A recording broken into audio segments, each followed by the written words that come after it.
ក៏មិនចាំឡើយយល់ឃើញពូវែងមួយដេញតាមស្រីភាកឡើងខ្លួននៅលើក្រែសភ័យអត់តងប្រនេះជាអ្វីចាំគុណរួចចាំកាន់ន័យក្រែងមានផ្លែកវៃខុសពីធម្មតាក្រែងមានផ្លែកវៃខុសពីធម្មតាអូហាអូហាអូហាអូហាអូផ្លែអូនណាខ្ញុំ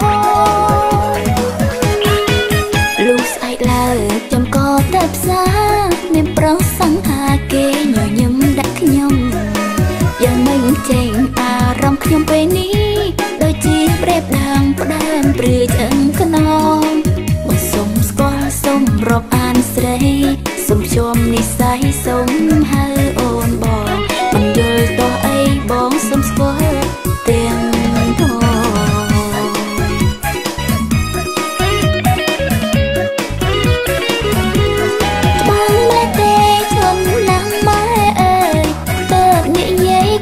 ផងសំឃើញពួងបានចំហើយในក្នុងយកសំនោះច្បាំងចេះស្នេហ៍ឲ្យកូនឃើញស្រស់ស្រាយ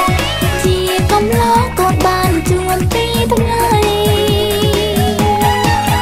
ម៉ែអើយខ្ញុំត្រូវធ្វើម្ដេចសុកមិននៅគេមកសុំស្នេហ៍ស្រីឬទេវតា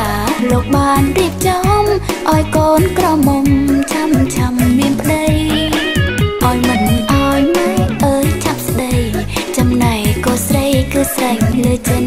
ម៉ែតែបើមានប្តីកូនថាលអមយ៉ាងដែរ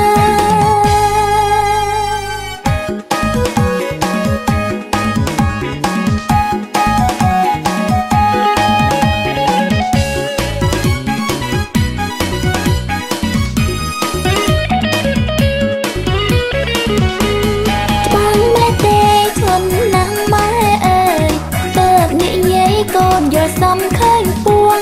បានចំហើយในក្នុងយកសំនោះច្បាំងចេះស្នេហ៍ឲ្យកូនឃើញស្រស់ស្រាយជាកំឡោះកូនបានជួនពីថ្ងៃម៉ែអើយខ្ញុំត្រូវធ្វើម្ដេចសុកមិននៅគេមកសុំស្នេហ៍ស្រី